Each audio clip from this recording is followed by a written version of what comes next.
Hello viewers, welcome to RT Global News. You can help us to reach wider audience by liking our video. Please also share your feedback in the comments section. The Panjshir Valley, in the Hindu Kush mountains north of the Afghan capital Kabul, has long been the heart of military resistance in Afghanistan and looks like it is becoming the center of a gathering of resistance forces against Taliban rule. Since mid-August, forces opposed to the rule of the Afghan Taliban have gathered in the valley under the leadership of Ahmad Massoud, son of the famed Afghan resistance fighter Ahmad Shah Massoud. Overthrown Afghan Vice President Ahmad Saleh, who declared himself the acting president of Afghanistan, has joined Massoud's forces. Panjshir is a long, narrow valley girded on either side by steep mountains, with only one major point of exit and entry when approaching from Kabul, topography that makes it difficult to conquer because incoming militaries are forced to approach through a narrow gorge. The valley's name translates to 5 lions, although other translations claim its name may refer to 5 mountain peaks located down the length of the valley.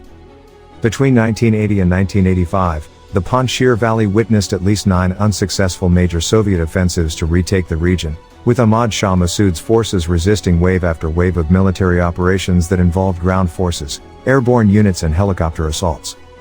A common tactic by Ahmad Shah Massoud's forces at the time was to allow Soviet forces into the valley and to then cripple or cut them off with harassing fire from the higher ground of the mountains. After the Soviet withdrawal, the collapse of the Afghan government at the time, and the first Taliban takeover, the area saw renewed fighting from 1996 as Massoud's forces fought against the Taliban under the banner of the multi-ethnic Northern Alliance. Taliban forces remained unable to dislodge the Northern Alliance from its Panjshir stronghold until 2001, when Massoud was assassinated in a targeted suicide attack in Takhar province, just 2 days before the 9/11 attacks on the U.S. The ensuing U.S. invasion removed the group from power. 20 years later, as U.S. and NATO forces withdrew from the country following a peace deal between the former and the Taliban, its forces swept across Afghanistan, capturing 33 out of 34 provinces in a lightning offensive over several weeks. The one province that remains outside of their control is Panjshir. Massoud has also said that he was open to a negotiated settlement with the Taliban. On September 4, heavy fighting was reported between the two sides. A spokesman for the National Resistance Front, NRF, of Afghanistan, which groups opposition forces loyal to Massoud, said Taliban forces reached the Darband Heights on the border between Kapisa province and Panjshir but were pushed back.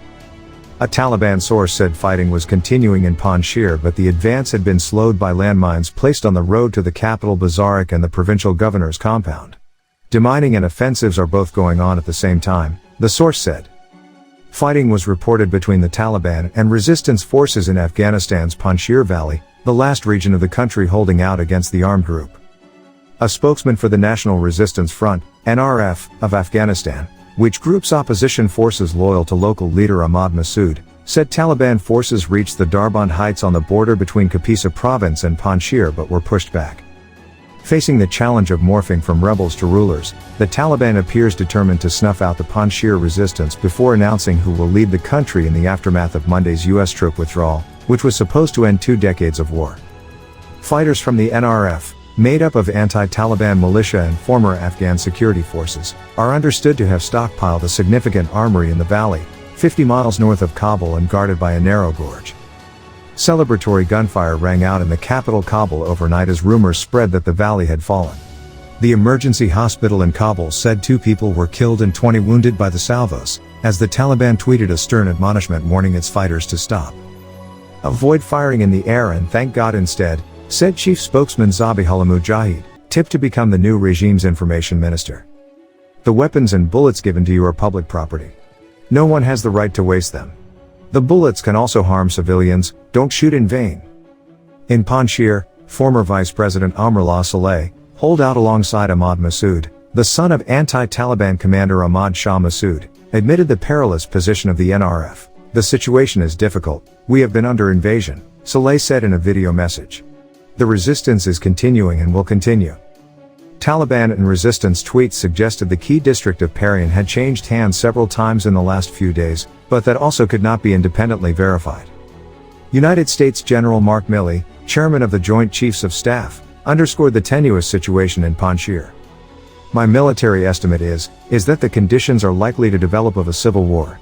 "I don't know if the Taliban is going to be able to consolidate power and establish governance," Milley told Fox News on Saturday from Ramstein Air Base in Germany. Milley said if they cannot, that will in turn lead to a reconstitution of Al-Qaeda or a growth of ISIS or other myriad of terrorist groups over the next 3 years. Away from the valley, the international community was coming to terms with having to deal with the new Taliban regime with a flurry of diplomacy. U.S. Secretary of State Antony Blinken is due on Sunday in Qatar, a key player in the Afghan situation and the location of the Taliban's political office. UN Secretary General Antonio Guterres is also set to convene a high-level meeting on Afghanistan in Geneva on September 13 to focus on humanitarian assistance for the country. Afghanistan's new rulers have pledged to be more accommodating than during their first stint in power, which also came after years of conflict, first the Soviet invasion of 1979, and then a bloody civil war. They have promised a more inclusive government that represents Afghanistan's complex ethnic makeup, though women are unlikely to be included at the top levels. Meanwhile, there were some signs of normality creeping back in the Afghan capital. The first commercial flight took off on Saturday from Kabul to Mazar-i-Sharif after the airport's runway was repaired. Qatar's ambassador to Afghanistan also said a technical team was able to reopen Kabul airport to receive aid. The UN has already restarted humanitarian flights to parts of Afghanistan, while the country's flag carrier Ariana Afghan Airlines resumed domestic flights on Friday and the United Arab Emirates sent a plane carrying urgent medical and food aid.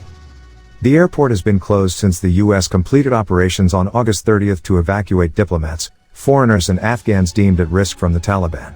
However, tens of thousands of people could not be flown out. Taliban's Mujahid also said one of the main foreign exchange dealers in the capital had reopened. Impoverished Afghanistan's economy has been thrown into disarray by the takeover by the Taliban. Many banks are closed and cash is in short supply. To get latest updates on the global news, please subscribe to RT News and turn on the notifications so that you get all the global events update as it happens.